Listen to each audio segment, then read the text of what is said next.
Hello दोस्तों, स्वागत है आपका हमारे यूट्यूब चैनल याहू बाबा पे। इस सीएसएस कोर्स में आप सीएसएस का एक नया सेलेक्टर सीखने वाले हैं @sport। देखिए यहाँ पर जो हमारे पास सीएसएस का एक नया सेलेक्टर आया है @sport। इसका बेसिकली काम क्या होता है कि ब्राउजर के अंदर ये चेक करना कि कोई फीचर पर्टिकुलर कौन सा ब्राउजर सपोर्ट करता है या नहीं। यहाँ पर फीचर से मेरा मतलब है सीएसएस की नई प्रॉपर्टी या उसकी वैल्यू। यहाँ देखिए हमारे पास एक डिस्प्ले नाम की प्रॉपर्टी होती है सीएसएस के अंदर। इसके अंदर अब एक नई वैल्यू आई है ग्रिड। अब आप ये चेक करना चाहते हैं कि इसको कौन कौन से ब्राउजर सपोर्ट करते हैं, कौन कौन से नहीं। जैसे क्रोम, फायरफॉक्स, सफारी या एज, इनमें से कौन कौन से ब्राउजर इसे सपोर्ट करते हैं और कौन कौन से नहीं। तो इसके लिए हम यहाँ पर यूज कर सकते हैं अपना नया जो हमारा सिलेक्टर है जिसका नाम है @sport। अब इसको यूज करके हम करेंगे क्या, बेसिकली हम ये देखेंगे कि कौन कौन से ब्राउजर इसे सपोर्ट करते हैं। तो उसके लिए हम यहाँ पर एक तरीके की सीएसएस लिख लेंगे, और जोन जोन से ब्राउजर इस नई प्रॉपर्टी को सपोर्ट नहीं करते डिस्प्ले ग्रिड को, तो उसके लिए हम यहाँ पर दूसरे तरीके की सीएसएस लिखेंगे। तो इस तरह हम इसका यूज जो करते हैं वो बेसिकली कंडीशनल सीएसएस लिखने के लिए करते हैं, इसलिए इसको कंडीशनल रूल भी कहते हैं। आइए अब देखते हैं कि इसको सीएसएस के अंदर लिखने का तरीका क्या है। यहाँ देखिए सबसे पहले आप यहाँ पे लिखेंगे @sports। ये आपको लिखना ही लिखना है। उसके बाद यहाँ पर आप जोन सी भी कंडीशन को चेक करना चाहते हैं, जैसे मैंने अभी आपको दिखाया था डिस्प्ले ग्रिड, उसको आप यहाँ पे लिख देंगे। अब इससे होगा क्या, ये सीएसएस की जो ये नया सिलेक्टर है जब फाइल के अंदर खुलेगा तो ये चेक करेगा कि साइट का विजिटर जो है जिस ब्राउजर के अंदर इसे खोल रहा है, मतलब कि क्रोम या सफारी या फायरफॉक्स में, अगर वो इसे सपोर्ट करता है तो इसके अंदर हम वो सीएसएस लिख देंगे जो हम उस ब्राउजर के अंदर रन करना चाहते हैं। मैं इसका आपको एक एग्जांपल दिखाता हूँ। ये देखिए, मान लीजिए मैंने यहाँ पर लिखा @sports और यहाँ पे लिख दिया डिस्प्ले ग्रिड। अब इसका मतलब क्या है, अगर ब्राउजर जो है वो डिस्प्ले ग्रिड नाम की जो नई वैल्यू आई है इसको अगर सपोर्ट करता है, तो मान लीजिए उसके अंदर कोई एक डिव है जिसपे हमने आईडी लगा हुआ है मेन, तो हम उस पर डिस्प्ले ग्रिड नाम की वैल्यू लगा देंगे।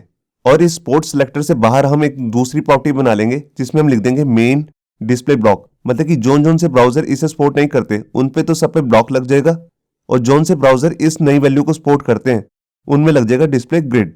तो इस तरह हमने क्या कर लिया, एक कंडीशनल सीएसएस बना ली। हम यहाँ पर जैसे हमने ये सपोर्ट लिखा है इसका हम बिल्कुल उल्टा भी कर सकते हैं कुछ इस तरीके से। यहाँ पर हमें लिखना होगा नॉट।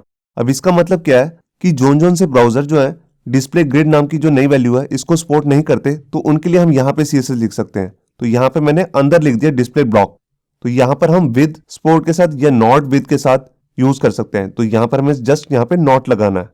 इसी के साथ हम इस स्पोर्ट सिलेक्टर को मल्टीपल कंडीशन के लिए भी चेक कर सकते हैं। मैं आपको दिखाता हूं। यहाँ पे देखिए, यहाँ पर हमने स्पोर्ट के साथ यहाँ पे दो कंडीशन लगाई है, एक यहाँ पर और उसके बीच में लिखा और, फिर यहाँ पे एक दूसरी कंडीशन लगाई है डिस्प्ले, यहाँ पे क्रोम का प्रीफिक्स लगाया -webkit -flex। अब यहाँ पे और का क्या मतलब है कि इन दोनों प्रॉपर्टीज में से ब्राउजर जो है अगर एक प्रॉपर्टी की भी वैल्यू को सपोर्ट कर रहा है तो उसकी सीएसएस यहाँ पे हम शो कर सकते हैं। तो यहाँ पे और का जो सीधा मतलब है इन दोनों में से कोई एक कंडीशन भी अगर ट्रू हो जाती है, देखिए एक ट्रू होगी दूसरी बेशक फॉल्स हो जाए, ये जो ये सेकंड कंडीशन है ये ट्रू हो जाए और फर्स्ट वाली फॉल्स हो जाए, मतलब कि दोनों में से कोई एक कंडीशन भी अगर ब्राउजर जो है सपोर्ट कर रहा है तो उसकी सीएसएस रन हो जाएगी। और अगर दोनों ही कंडीशन जो है ट्रू हो जाती है, मतलब कि अगर जो ब्राउजर है वो दोनों ही जो हमारी कंडीशन है इनको सपोर्ट कर रहा है, तभी हमारी अंदर की सीएसएस जो है वो रन हो जाएगी। अब जिस तरह हमने यहाँ पर देखा कि हमने यहाँ पर और ऑपरेटर लगाया मल्टीपल कंडीशन चेक करने के लिए, बिल्कुल इसी की तरह हमारे पास एक और ऑपरेटर है जिसे हम कहते हैं एंड ऑपरेटर। यहाँ देखिए, यहाँ पर भी हम मल्टीपल कंडीशंस के अंदर एंड का यूज कर सकते हैं। अब एंड का मतलब क्या होता है कि जो हमारी ये दोनों कंडीशंस हैं जब तक ट्रू नहीं होती तब तक अंदर की सीएसएस नहीं दिखेगी। और ऊपर वाले में क्या था, दोनों में से कोई एक कंडीशन भी ट्रू हो जाती है तो अंदर की सीएसएस दिख जाती है। तो यहाँ पर क्या है, अगर ब्राउजर जैसे डिस्प्ले ग्रिड को भी सपोर्ट करता हो और साथ में इनलाइन ग्रिड को भी, तभी अंदर की सीएसएस जो है वो चलेगी। यहाँ पे एक इंपॉर्टेंट बात मैं बताना चाहता हूँ कि जैसे हमने यहाँ पर और ऑपरेटर के अंदर भी दो कंडीशनें लगाई हैं और एंड के अंदर भी दो, तो यहाँ पे कोई ऐसी कंपलसरी बात नहीं है कि आपने यहाँ पे दो ही कंडीशन लगानी है। आप यहाँ पर 3, 4 मल्टीपल जितनी भी कंडीशंस लगाना चाहते हैं लगा सकते हैं। अगर आप और यूज कर रहे हैं तो आप बीच में और यूज करते रहेंगे हर कंडीशन के साथ, और अगर आप एंड यूज कर रहे हैं तो हर कंडीशन के साथ आप एंड यूज करते रहेंगे। तो आइए शुरू करते हैं प्रैक्टिकल और देखते हैं कि हम सपोर्ट को कैसे यूज कर सकते हैं। यहां देखिए, हमने अपने HTML के एडिटर में अपनी एक फाइल बना ली है sport.html। अब इसके अंदर यहां पर स्टाइल में आकर मैं अपना जो हमारा नया सिलेक्टर आया स्पोर्ट, इसका आपको टेस्ट करके दिखाता हूं। तो इसके लिए सबसे पहले मेरे को लिखना पड़ेगा @sports। स्पोर्ट्स के बाद आकर मेरे को यहाँ पे राउंड ब्रेसेस के अंदर अपनी जोन सी भी प्रॉपर्टी को चेक करना चाहता हूँ और उसकी वैल्यू को यहाँ पे मैं लिख सकता हूँ। तो देखिए यहाँ पर मैं चेक करूंगा, डिस्प्ले की एक नई वैल्यू आई है फ्लेक्स। ये देखिए, अब ये प्रॉपर्टी क्या करेगी, ये चेक करेगी जब भी मैं किसी भी ब्राउजर के अंदर इसे खोलूंगा पेज को, तो ये प्रॉपर्टी चेक करेगी क्या है ये ब्राउजर जो है ये डिस्प्ले फ्लेक्स नाम की जो ये नई वैल्यू आई है इसको सपोर्ट करता है कि नहीं। अगर ये सपोर्ट करता होगा तो यहाँ उसके लिए मैं कोई कंडीशनल बेस सीएसएस लिख सकता हूँ। तो यहाँ पे अभी बेसिकली मैं कुछ बना के नहीं दिखा रहा हूँ, जस्ट आपको टेस्ट करके दिखा रहा हूँ कि सपोर्ट कैसे वर्क करता है। तो यहाँ पर मैं एक सिलेक्टर ले लेता हूँ जैसे बॉडी, और उसका बैकग्राउंड कलर जो है यहाँ पे मैं सेट कर देता हूँ ऑरेंज।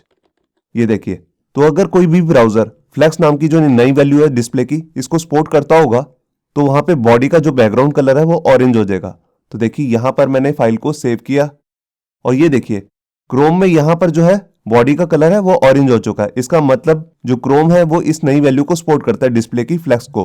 अब मैं यही जो पेज है इसको आपको फायरफॉक्स में ओपन करके दिखाता हूं।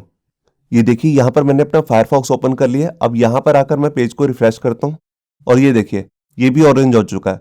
इसका मतलब फायरफॉक्स और क्रोम दोनों ही जो नई वैल्यू आई है फ्लेक्स को इसको सपोर्ट करते हैं।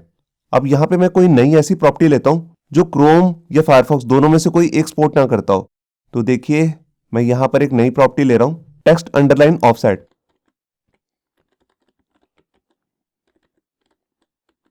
और इसकी यहाँ पर जैसे कोई भी वैल्यू दे देता हूं जैसे 2 पिक्स। ये प्रॉपर्टी क्या होती है, मैंने इस पे वीडियो बनाई है, अगर आपने वो वीडियो नहीं देखी है तो मैं ऊपर आई बटन पे उसका लिंक दे दूंगा जहां से आप जाके देख सकते हैं कि टेक्स्ट अंडरलाइन ऑफसेट वर्क कैसे करता है। तो अभी मैं आपको पहले ये चेक करा देता हूं कि जो प्रॉपर्टी है इसको कौन कौन से ब्राउजर सपोर्ट करते हैं। तो यहां पर मैंने can I use website open की हुई है और यहां पर मैं आपको दिखा रहा हूं कि टेक्स्ट अंडरलाइन ऑफसेट जो है कौन कौन से ब्राउजर सपोर्ट कर रहे हैं। तो देखिए फायरफॉक्स जो है वो सपोर्ट कर रहा है इसे, और सफारी भी इसे सपोर्ट कर रहा है, और iOS सफारी भी इसे सपोर्ट कर रहा है। मगर यहां पर एज भी उसे सपोर्ट नहीं कर रहा, IE भी सपोर्ट नहीं कर रहा, और क्रोम भी इसे सपोर्ट नहीं करता। तो मैं वापस आता हूं और यहां पर आकर पेज को रिफ्रेश करता हूं। तो ये देखिए यहां पर पेज जो है वो व्हाइट हो चुका है, जबकि हमने यहां पर सेट किया है कि जोन सा भी ब्राउजर इसे सपोर्ट करता होगा वो ऑरेंज हो जाएगा, मगर ये ऑरेंज नहीं हुआ क्योंकि क्रोम इसे सपोर्ट नहीं करता। अब मैं यहां पर आपको फायरफॉक्स ओपन करके दिखाता हूं। तो यहां मैंने फायरफॉक्स ओपन कर लिया और यहां पर मैंने पेज को रिफ्रेश किया तो देखिए ये ऑरेंज है। तो जैसा कि मैंने आपको दिखाया था कि जो नई प्रॉपर्टी आई है यहां पर इसको फायरफॉक्स सपोर्ट करता है। तो देखिए फायरफॉक्स सपोर्ट करता था इसलिए यहां पर ऑरेंज कलर हो गया, मगर इसे क्रोम सपोर्ट नहीं करता। आप यहां पे देख भी रहे हैं, तभी यहां पर व्हाइट कलर आपको नजर आ रहा है। अब मैं इसी ऑपरेटर को नॉट ऑपरेटर के साथ यूज करके दिखाता हूं। ये देखिए अब मैंने यहां क्या लिखा, सपोर्ट नॉट। अब इसका मतलब क्या बना, जोन जोन से ब्राउजर जो है इस नई प्रॉपर्टी को सपोर्ट नहीं करते वहां पर ऑरेंज कलर हो जाए। तो देखिए अब क्रोम जो है वो इसे सपोर्ट नहीं करता। मैंने यहां पर फाइल को सेव किया तो देखिए यहां पर ऑरेंज कलर सेट हो चुका है क्रोम के अंदर, क्योंकि क्रोम जो है वो इस नई प्रॉपर्टी को सपोर्ट नहीं करता। अब मैं आपको फायरफॉक्स को ओपन करके दिखाता हूं। ये देखिए फायरफॉक्स ओपन हो चुका है, मैंने पेज को रिफ्रेश किया और ये देखिए यहां पर ये व्हाइट हो चुका है। तो आपको नॉट ऑपरेटर का मतलब समझ में आया कि जोन जोन से ब्राउजर है इस नई अंदर जो हमने कंडीशन डाली है इसको सपोर्ट नहीं करते होंगे, उसके लिए अंदर की सीएसएस चलेगी। जैसे कि मैंने यहां पर एक ही सिलेक्टर बनाया बॉडी का, आप यहां पे मल्टीपल सिलेक्टर्स भी बना सकते हैं और उसके अंदर जितनी भी प्रॉपर्टीज लिखना चाहते हैं सीएसएस की वो लिख सकते हैं। मैं जस्ट आपको यहां पे टेस्ट करके दिखा रहा हूं इसे। अब इसके बाद मैं जैसे नॉट ऑपरेटर यूज किया है, अब इसके साथ मैं आपको यहां पे यूज करके दिखाता हूं अपना और ऑपरेटर, जिसको हम मल्टीपल कंडीशंस के लिए चेक कर सकते हैं। तो देखिए हम यहां पर पहले ही कंडीशन बना लेते हैं। मैं यहां पर सीएसएस की प्रॉपर्टी लिख लेता हूं, जो नई प्रॉपर्टी आई है फिल्टर, और यहां पर उसकी कोई भी एक वैल्यू दे देता हूं जैसे ब्लर। इस पे भी मैंने वीडियो बना रखी है, अगर आपने वो वीडियो ना देखी हो तो मैं ऊपर आई बटन पे उसका एक लिंक दे दूंगा फिल्टर का। तो देखिए यहां पर मैंने पहले चेक किया कि फिल्टर नाम की जो ये नई प्रॉपर्टी आई है इसको जोन सा भी ब्राउजर सपोर्ट करता है। और इसके बाद मैं यहाँ पर इसके साथ ही एक और कंडीशन बना लेता हूँ और लगा के, और इसके अंदर भी मैं यही प्रॉपर्टी जो है कॉपी करके भी डाल देता हूँ और उसके साथ प्रीफिक्स लगा दूंगा अपना क्रोम के लिए। तो क्रोम का जो प्रीफिक्स है उसका नाम है वेबकिट। ये देखिए तो यहाँ पर अब मैंने क्या किया मैं आपको दिखाता हूँ कि जोन सा भी ब्राउजर है वो या तो इस वाली प्रॉपर्टी को सपोर्ट करता हो या प्रीफिक्स के साथ सपोर्ट करता हो, तो उसके अंदर जो बॉडी का कलर है वो ऑरेंज हो जाए। तो जैसे कि आप यहाँ पे देख रहे हैं मैंने और ऑपरेटर का यूज किया है, तो इसका मतलब है दोनों में से कोई एक भी कंडीशन ट्रू हो जाती है, मतलब दोनों में से कोई एक की भी प्रॉपर्टी ब्राउजर सपोर्ट करता होगा तो बैकग्राउंड का कलर जो है वो ऑरेंज हो जाएगा। तो यहाँ पे मैंने फाइल को सेव किया और यहाँ पे देखिए क्रोम में जो कलर है वो ऑरेंज हो चुका है, आप देख रहे हैं यहाँ पे। और यही मैं आपको फायरफॉक्स में चेक करके दिखाता हूँ। यहाँ पर आकर मैंने पेज को रिफ्रेश किया, ये देखिए ये भी ऑरेंज हो चुका है। इसका मतलब दोनों में से कोई एक भी प्रॉपर्टी फायरफॉक्स भी सपोर्ट कर रहा है और क्रोम भी। तो देखिए फायरफॉक्स के अंदर तो सिर्फ यही चलेगी, तो फायरफॉक्स सिर्फ इसी को सपोर्ट कर रहा है, क्योंकि यहाँ पर प्रीफिक्स जो हमने लगाया ये क्रोम और सफारी का प्रीफिक्स है। तो क्रोम बेशक इसी को सपोर्ट कर रहा होगा और शायद से साथ में इसको भी सपोर्ट कर रहा होगा। अब इसके बाद हम देखते हैं अपना एंड ऑपरेटर। तो यहां पर दो कंडीशंस के बीच में मैं यहां पे लगा दूंगा एंड। अब इसका मतलब क्या होता है कि ये दोनों कंडीशन जब तक ट्रू नहीं होंगी तब तक अंदर की सीएसएस रन नहीं होगी। मैं यहां पर आपको अंदर भी अभी यही वैल्यू रखने देता हूं। तो यहां पर मैंने फाइल को सेव किया और यहां पर आके देखिए क्रोम में अभी भी ऑरेंज आ रहा है। अब मैं आपको फायरफॉक्स दिखाता हूं और यहाँ के पेज को रिफ्रेश किया और ये देखिए यहाँ पर भी ऑरेंज आ रहा है। मतलब कि दोनों ही ब्राउजर दोनों प्रॉपर्टीज को सपोर्ट कर रहे हैं। अब मैं इसी कंडीशंस को थोड़ा कॉम्प्लेक्स बनाने की कोशिश करता हूं। तो देखिए यहाँ पर जो हमारी पहली कंडीशन है इसमें मैं लिख देता हूं डिस्प्ले ग्रिड, और दूसरी वाली कंडीशंस के अंदर मैं यहाँ पर कुछ चेंज करता हूं। यहाँ पर पहले मैं लगाता हूं नॉट ऑपरेटर और इसके बाद इसके अंदर एक कंडीशन बना लेता हूं डिस्प्ले इनलाइन ग्रिड। अब इसका क्या मतलब बना कि ब्राउजर जो है वो डिस्प्ले ग्रिड को तो सपोर्ट करता ही हो और साथ में डिस्प्ले इनलाइन ग्रिड को सपोर्ट ना करता हो। यहाँ पे मैंने नॉट लगाया, तो इस तरह भी मैं नॉट ऑपरेटर का यूज कर सकता हूँ यहाँ पे एंड के साथ या और के साथ। तो यहाँ पर देखिए मैंने फाइल को सेव किया। अब देखिए क्रोम जो है वो वाइट हो चुका है, क्योंकि इसमें से एक कंडीशन जो है वो फॉल्स हो चुकी है, क्योंकि क्रोम है वो ग्रिड को भी सपोर्ट करता है और इनलाइन ग्रिड को भी। मगर हमने यहाँ पे क्या कहा है कि वो ग्रिड को तो सपोर्ट करता हो, मगर नॉट लगा के हमने ये चेक किया है कि वो इनलाइन ग्रिड को सपोर्ट ना करता हो। अब यही काम हम फायरफॉक्स में भी चेक कर लेते हैं। ये देखिए मैं यहाँ पर गया और पेज को रिफ्रेश किया, देखिए ये भी वाइट हो चुका है। इसका मतलब ये भी दोनों प्रॉपर्टीज को सपोर्ट करता है, ग्रिड को और इनलाइन ग्रिड को।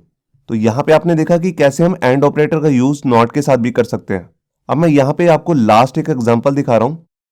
उसमें मैं आपको दिखा रहा हूँ कि हम यहाँ पर सीएसएस वेरिएबल्स को भी चेक कर सकते हैं, जिसको हम कस्टम प्रॉपर्टीज बोलते हैं। देखिए यहाँ पर मैं कस्टम प्रॉपर्टी बना लेता हूँ जैसे, और यहाँ पर मैं उसका नाम रख देता हूँ जस्ट टेस्ट। टेस्ट नाम का देखिए मैंने एक वेरिएबल बना लिया और इसके अंदर मैं कोई एक वैल्यू सेट कर देता हूँ, मतलब कि एक कलर सेट कर देता हूँ।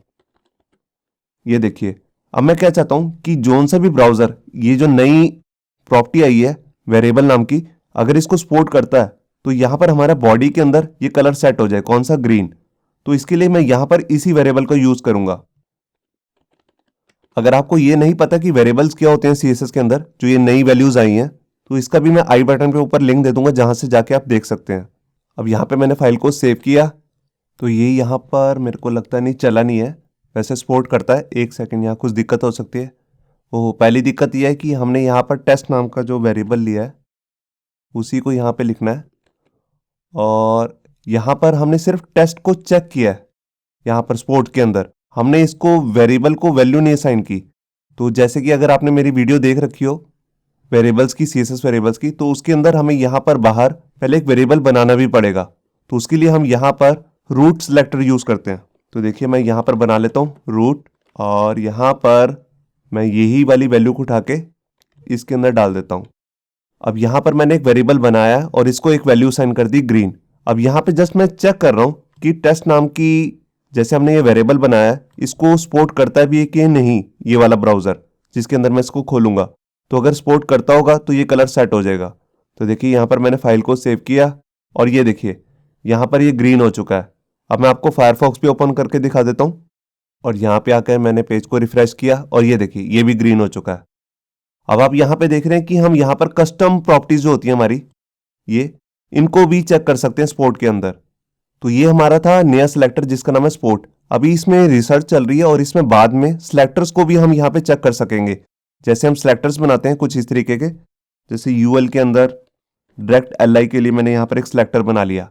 अगर मैं इस तरीके को भी चेक करना चाहता हूँ तो इस पर अभी रिसर्च चल रही है, और ये वाला फीचर भी जो है ये लगभग कुछ ही टाइम में सपोर्ट करने लगेंगे सारे ब्राउजर्स। तो जब भी वो सपोर्ट आ जाएगी तो मैं उस पर एक नया वीडियो बना दूंगा। तो अभी के लिए तो इतना ही है कि इसमें हम कभी भी प्रॉपर्टीज को चेक कर सकते हैं सीएसएस की। होप सो आपको ये हमारा वीडियो ट्यूटोरियल अच्छा लगा होगा। अगर अच्छा लगा है तो वीडियो को प्लीज़ लाइक करना मत भूलिए। अगर आप ऐसे ही रेगुलर अपडेट चाहते हैं तो हमारे चैनल याहू बाबा को सब्सक्राइब करना मत भूलिए। Thank you.